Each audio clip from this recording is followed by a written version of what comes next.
Today's video dives into what you absolutely cannot pack in a checked suitcase. Check-in suitcases get scanned by TSA just like your carry-on luggage does at airport security, and knowing the rules can save you from having your stuff flagged and searched without you present.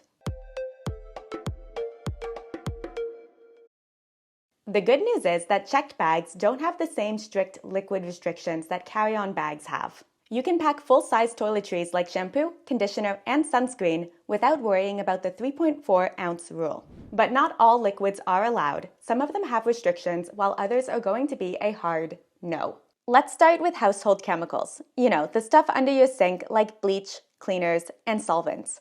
These are banned from checked luggage because they can be dangerous under pressure or cause chemical reactions.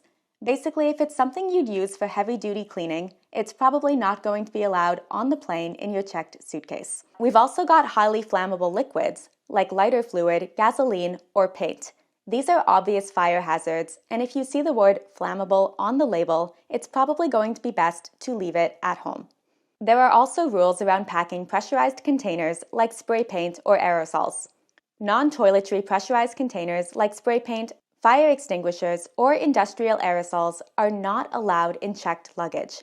These items are considered hazardous because of the changing air pressure during a flight that could cause them to explode.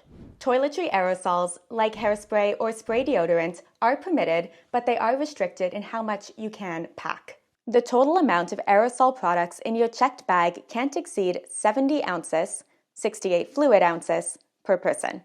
And no single container can be larger than 18 ounces or 16 fluid ounces. Also, make sure that the aerosol button or the nozzle is protected with a cap to prevent any accidental sprays before you pack any aerosol product into your suitcase.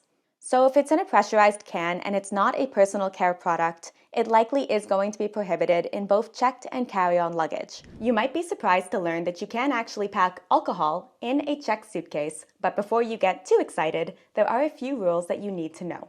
If the alcohol content is under 24% ABV, like most beers and wines, you're good to go.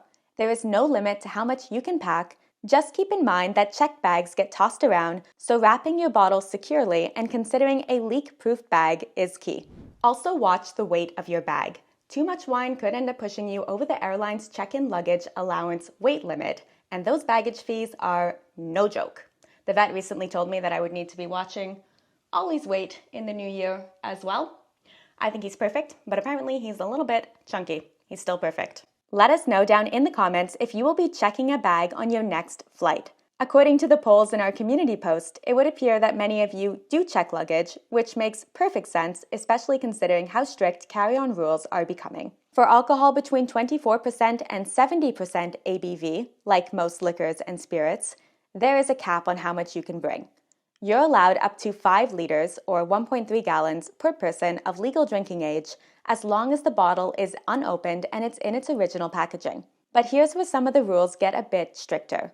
Alcohol over 70% ABV, like Everclear and some overproof rums, are completely banned in both checked and carry-on luggage. These high-proof options are considered flammable and are a big no for air travel. Next, let's talk about some packing rules that tend to catch a lot of travelers off guard.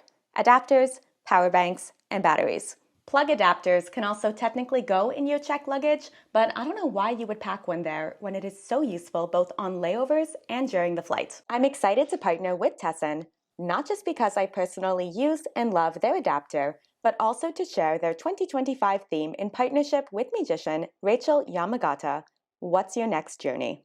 I'm about to take off on a trip from Canada to Europe to Japan and then finally to Southeast Asia. And the Universal Travel Adapter by TSA will be coming with me every step of the way.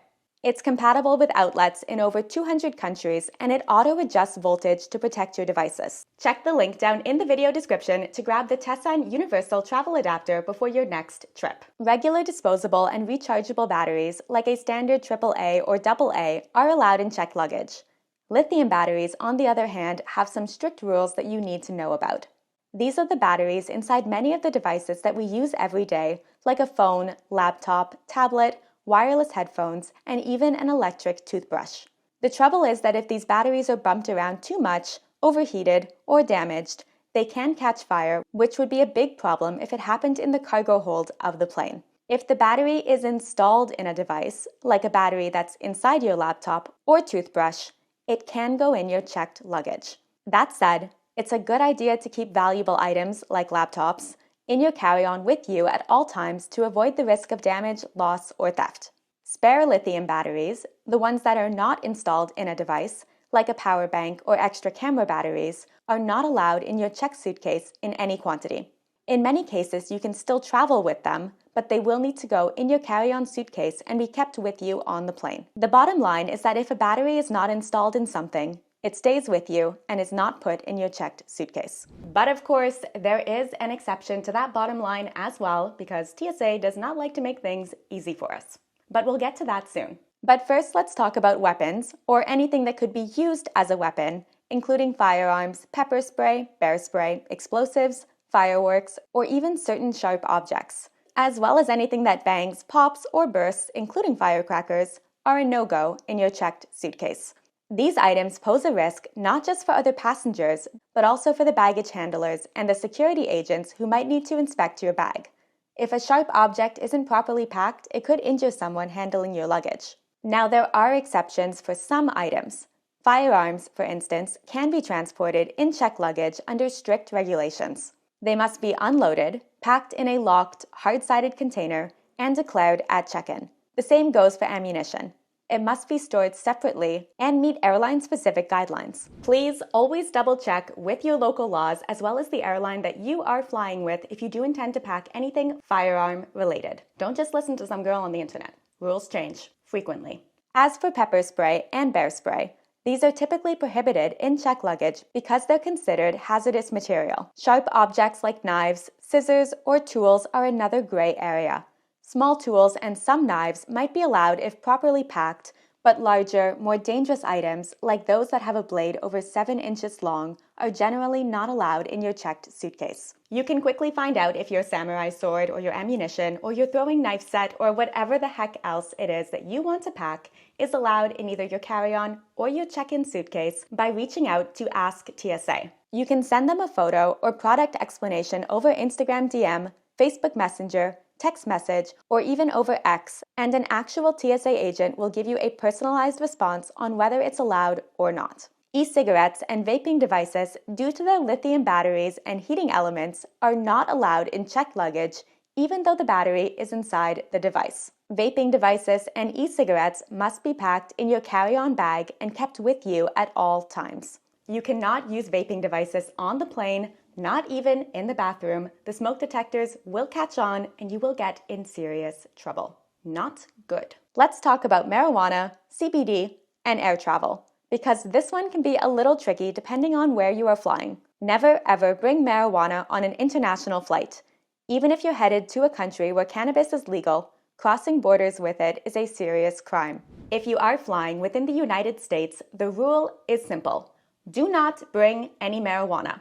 Not in your carry-on, not in your checked suitcase, not even a little bit. While marijuana might be legal in some states, it's still federally illegal, and airports follow federal law.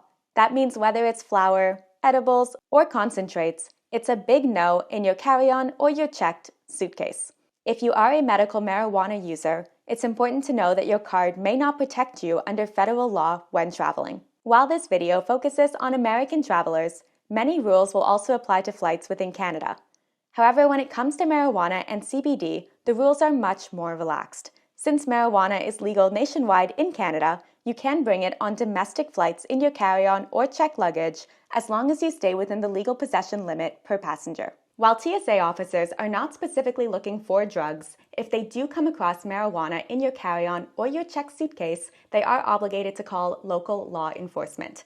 This could get quite messy, even if you are flying between 2 states where marijuana is legal. I'll leave a link in the description for both the rules for traveling within the US as well as within Canada with marijuana and CBD products. For American travelers, CBD is generally allowed on domestic flights within the United States as long as it's hemp-derived and contains less than 0.3% THC. This includes products like oils, creams, capsules, or gummies, which can be packed in either your carry-on or your check-in suitcase. For international travel, the rules are much stricter. CBD laws vary widely by country, and some places ban all CBD products, even those that have no or under 0.3% THC. Before packing, make sure to research the regulations for your destination to avoid any potential legal trouble. Millions of checked bags are lost, pilfered through, or outright stolen every year. So along with the banned items that we've discussed, you should also avoid packing anything breakable, valuable, irreplaceable, or essential, like prescription medications, in your check-in suitcase. These items should always go in your personal item bag that will stay with you on the plane, tucked underneath the seat in front of you. If you are checking a suitcase, there are some simple steps that you can take to reduce the risk of it being lost or stolen. I'll link to a video in the description and put it on the screen now with easy tips to help you protect your luggage the next time you fly. Don't forget to hit that subscribe button to join Ollie and I back here with more travel tips and hacks each week, and I will see you in that next video soon. Bye.